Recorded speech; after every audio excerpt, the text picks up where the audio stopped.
बघूया 100% बातम्या। दिवंगत अभिनेता सुशांत सिंग राजपूतची एक्स मॅनेजर दिशा सालियांच्या मृत्यू प्रकरणी विविध दावे केले जात आहेत। या प्रकरणी शिवसेनेचे नेते आदित्य ठाकरेंची चौकशी केली जावी अशी मागणी भाजपकडून सातत्याने केली जाते। त्यात आता अंधश्रद्धा निर्मूलन समितीचे संस्थापक श्याम मानव यांनी एक मोठा दावा केलाय। माजी गृहमंत्री अनिल देशमुख यांना ईडीच्या कारवाईपासून सुटकेसाठी 4 प्रतिज्ञापत्र देण्यात आल्याचा आरोप श्याम मानव यांनी केला। 4 ॲफिडेव्हिट्सवर जर तुम्ही सही दिली तर तुमच्यावर ईडीची कारवाई होणार नाही, अन्यथा तुमच्यावर ईडीची कारवाई सुरू होईल। दिशा सालियान मृत्यू प्रकरणात ठाकरे पिता पुत्रांना अडकवण्यासाठी माजी गृहमंत्री अनिल देशमुखांवर दबाव होता असा दावाही श्याम मानव यांनी केला। दुसरं ॲफिडेव्हिट होतं आदित्य ठाकरे यांनी दिशा सॅलियन नावाच्या मुलीवर बलात्कार केला आणि त्यानंतर तिचा ढकलून देऊन मर्डर केला। 100 कोटी रुपये वसुलीचे आदेश अजित पवारांनी दिले होते हे सांगण्यासाठी देशमुखांवर दबाव होता असा आरोप श्याम मानव यांनी केला। चौथं ॲफिडेव्हिट फार आश्चर्यकारक होतं आणि ते होतं पार्थ आणि अजित पवार या दोघांनी त्यांना सांगितलं की गुटखेवाल्यांकडनं दर महिन्याला इतके कोटी रुपये गोळा करायचे आणि मला द्यायचे। मात्र देशमुखांनी तसं न केल्यानं त्यांच्यावर अटकेची कारवाई करण्यात आल्याचं मानव म्हणाले।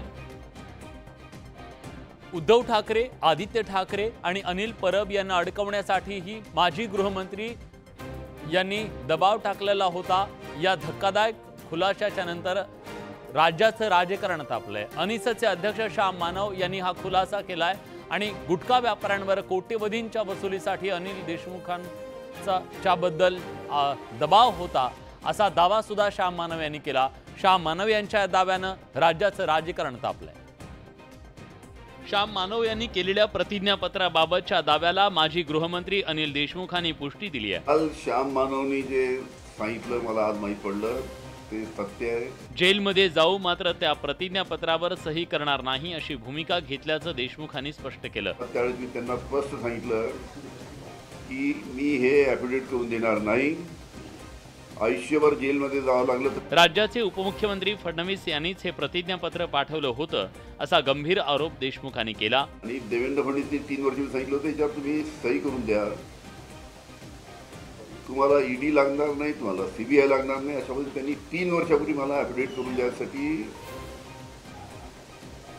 दबाव टाकला होता। याबाबतचे पुरावे असल्याचा दावा माजी गृहमंत्री अनिल देशमुखांनी केला। अनिसचे अध्यक्ष श्याम मानव यांनी माजी गृहमंत्री अनिल देशमुखांवर अशा प्रकारे दबाव आणला गेला होता याचा खुलासा केला। ठाकरे पिता पुत्र अनिल परब यांना अडकवण्यासाठी दबाव आणला गेला असा दावाही श्याम मानव यांनी केला। श्याम मानव यांच्या या दाव्यानंतर राज्याचं राजकारण तापलंय। खुद्द माजी गृहमंत्री अनिल देशमुख यांनी श्याम मानव यांनी केलेले सगळे आरोप सत्य असल्याचा दावा केला। तसंच फडणवीसांनीच आपल्यावर दबाव आणला होता असा गंभीर आरोप देशमुखांनी केला। त्यानंतर सत्ताधारी आक्रमक झाले असून देशमुखांवर हल्लाबोल केलाय। इकोसिस्टीम मध्ये सुपारी घेऊन बोलणारे लोक घुसलेले आहेत।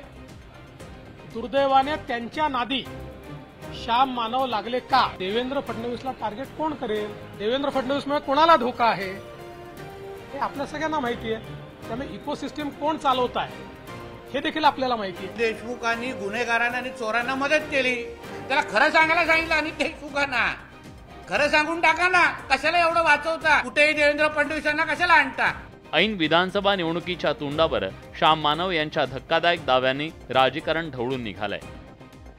अनिल देशमुख गृहमंत्री असताना तत्कालीन एसपींना त्यांनी फोन करून धमकी दिली होती असा आरोप सीबीआयनं मोक्का कोर्टात केला।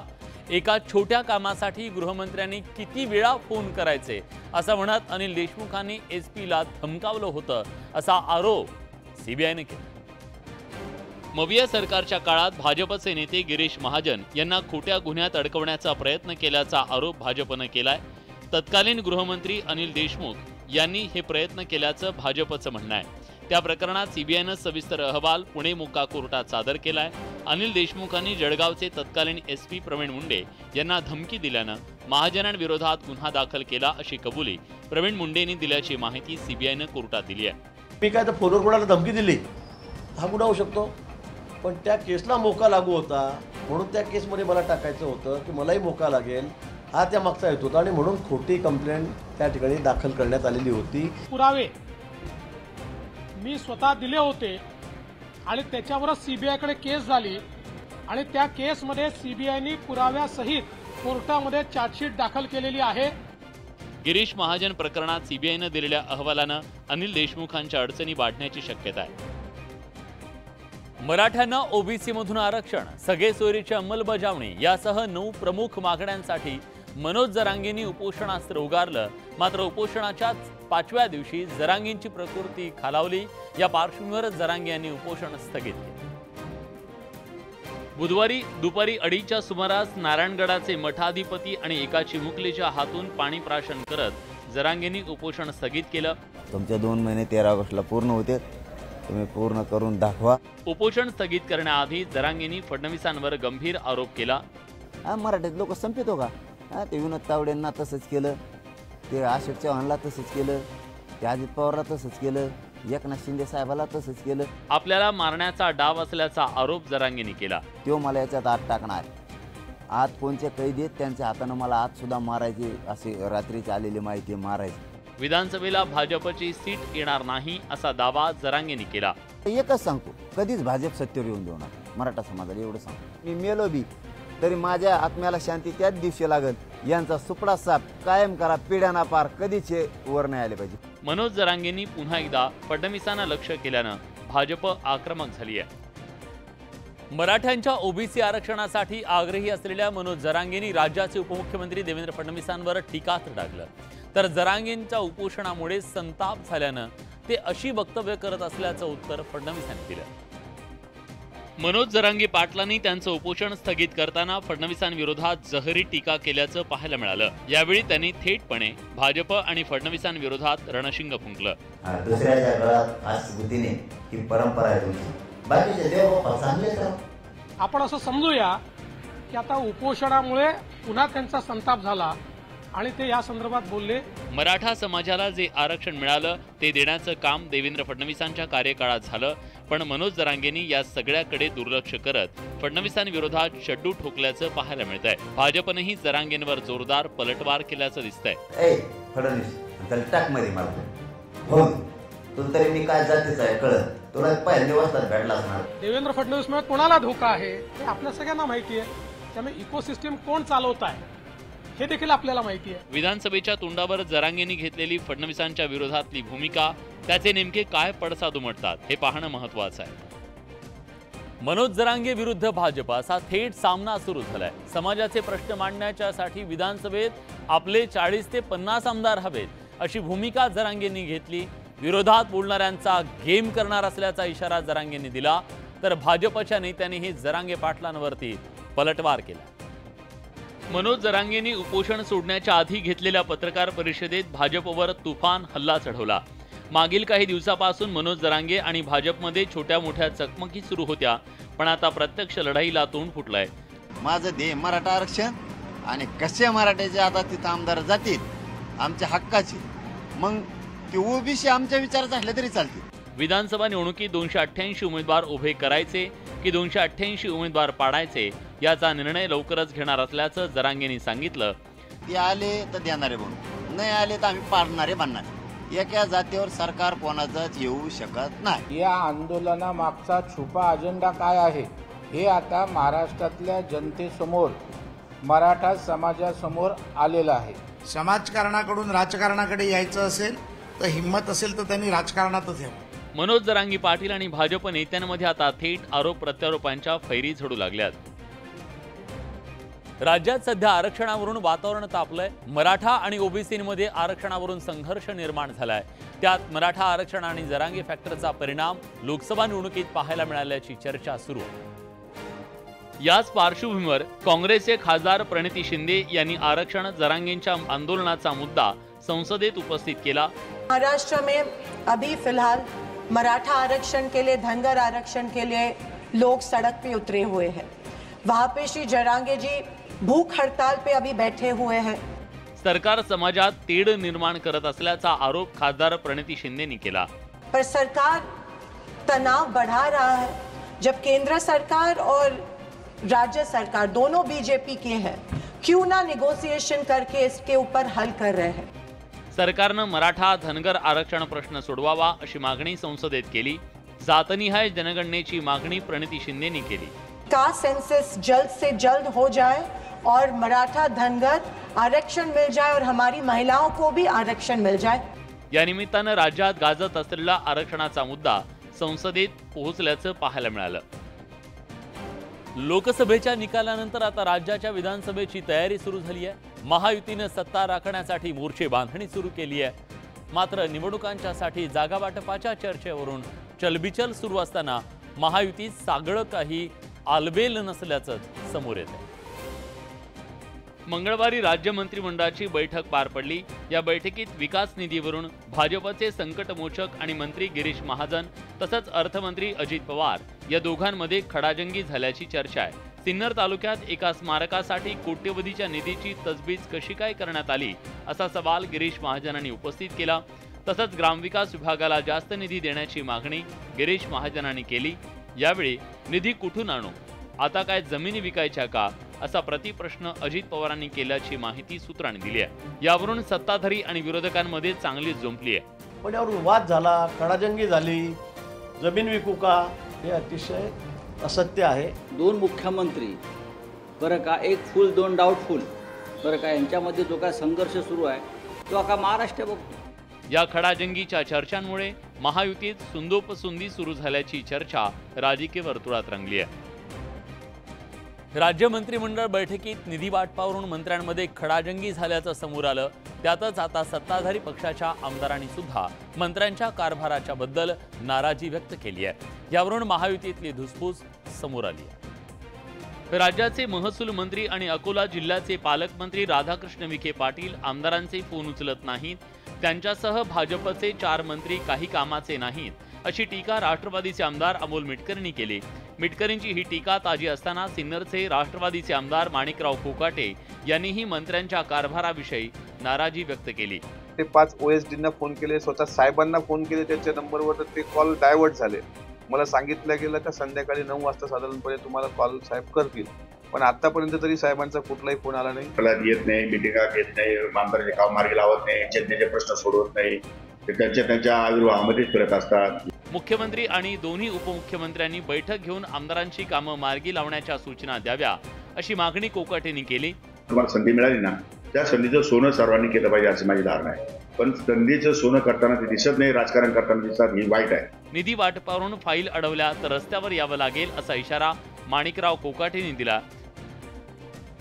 केंद्रीय अर्थमंत्री निर्मला सीतारामन यांनी मंगळवारी अर्थसंकल्प सादर केला आणि या अर्थसंकल्पात बिहार आणि आंध्र प्रदेशला भरीव निधीची तरतूद करण्यात आल्याचा आरोप विरोधकांनी केला। तसंच महाराष्ट्राच्या तोंडाला पानं पुसली असा हल्लाबोलही केला। याच मुद्द्यावरून ठाकरे गटाचे खासदार संजय राऊत यांनी मुख्यमंत्री एकनाथ शिंदेंवर हल्लाबोल केलाय। बिनकण्याचे मुख्यमंत्री म्हणत राऊतांनी शिंदेंवर जोरदार टीका केली आहे। बरं का, महाराष्ट्राचा अवस्था त्यांनी दिल्लीच्या वाटेवरचं पाय पुसणं अशा पद्धतीनं करून ठेवल्यामुळे गुजरात व्यापार मंडळाला असाच बिनकण्याचा मुख्यमंत्री राज्यकर्ता हवा असतो। पाठीचा कणाची काय गोष्ट करताय, पाठीचा कणा तुम्हाला नाहीये। शिंदेंना मुख्यमंत्री पद का मिळालं यावरून राऊतांनी घणाघाती टीका केली आहे। शिंदे यांना मुख्यमंत्रीपद यासाठी मिळालेलं आहे कारण त्यांनी शिवसेना फोडायला मदत केली। तसंच फडणवीस हे अमित शहांच्या मनातले मुख्यमंत्री नसल्याचा पुनरुच्चार राऊतांनी केलाय। नेपाळची राजधानी काठमांडूत विमान दुर्घटना झाली आहे। काठमांडूहून पोखऱ्याला जाणारं विमान दुर्घटनाग्रस्त झालं। या दुर्घटनेत विमानातील 19 पैकी 18 जणांचा मृत्यू झाल्याची माहिती समोर येते। नेपाळची राजधानी काठमांडूच्या त्रिभुवन आंतरराष्ट्रीय विमानतळावर सौर्य एअरलाइन्सचं विमान दुर्घटनाग्रस्त झालं। या विमानात सौर्य एअरलाइन्सच्या क्रूसह 19 जण प्रवास करत होते। बुधवारी सकाळी 11:15च्या सुमारास पोखरा इथं जाण्यासाठी त्रिभुवन विमानतळावरून विमानाचं टेक ऑफ झालं। मात्र यावेळी ते विमान रनवेवरून घसरलं आणि आकाशात तिरपं होत थेट जमिनीवर कोसळलं। रनवेपासून काही अंतरावर विमानतळाच्या पूर्व भागात हे विमान कोसळलं। अपघातानंतर विमानाला आग लागली आणि आकाशात धुराचे लोट पसरले। या विमानात 2 क्रू सदस्य आणि 17 तंत्रज्ञ होते। ते या विमानाला देखभाल दुरुस्तीसाठी पोखरा शहरात घेऊन जात होते त्याचवेळी ही दुर्घटना घडली। दुर्घटनाग्रस्त विमानाच्या पायलटला वाचवण्यात यश आलंय। त्यांना क्रॅश साईटवरून रेस्क्यू केलं असून त्यांच्यावर रुग्णालयात उपचार सुरू आहेत। विमान क्रॅश झाल्यानंतर आग लागल्यानं बचाव कार्यात अनेक अडथळे आले। काही महिन्यांपूर्वी देशात सीमा हैदर प्रकरण गाजलेलं होतं। पाकिस्तानची रहिवासी असणारी सीमा हैदर भारतातील एका तरुणाच्या प्रेमावर भाळून तिच्या मुलांना घेऊन भारतात आली आणि तिनं त्या तरुणाशी लग्नगाठ सुद्धा बांधली। ठाण्याच्या वर्तकनगरमधील नगमा नूर मकसूद अली हिची इंस्टाग्रामवरून पाकिस्तानमधल्या तरुणाशी ओळख झाली। हळूहळू ओळखीचं रूपांतर प्रेमात झालं। ये सन 2024 फरवरी को मैंने ऑनलाइन शादी की है। 24 फरवरी 2024। हाँ, तो मैंने शादी की है। उसके बाद मेरे हस्बैंड ने पाकिस्तान में वो जो शादी हमने की है निकाह रजिस्ट्री वो उन्होंने रजिस्टर करवाया है नादरा में। या तरुणीनं प्रेमाखातर ठाणे ते पाकिस्तान असा प्रवास करत पाकिस्तानातील एबोटाबाद गाठलं। पाकिस्तानमधल्या रावळपिंडी या भागात 1.5 महिना राहिल्यानंतर ती तरुणी 17 जुलैला भारतात आली। पोलिसांनी तिची चौकशी केली आहे। रिसेप्शन रखा था छोटा सा ही, मतलब जो होता है फैमिली का। हाँ, तो आप अकेले गए थे, आपके फॅमिली वाले कोण? नहीं, मैं और मेरी बच्चे हैं। सर्व मुद्दे आम्ही तपास करत आहे। तपासानंतर आम्ही एका कन्क्लुजनला आल्यानंतर आपल्याला सर्व सविस्तर माहिती देऊ। पाकिस्तानात जाऊन आल्यानंतर सध्या ती चौकशीच्या फेऱ्यात आली आहे। ठाण्यातील नगमा नूर मकसूद अली या तरुणीनं प्रेमाखातर ठाणे ते पाकिस्तान असा प्रवास करत पाकिस्तानातल्या एबोटाबाद गाठलं। पाकिस्तानमधील रावळपिंडी या भागात 1.5 महिना राहिल्यानंतर ती 17 जुलैला पुन्हा भारतात आली। पोलिसांनी आता तिची चौकशी सुरू केली।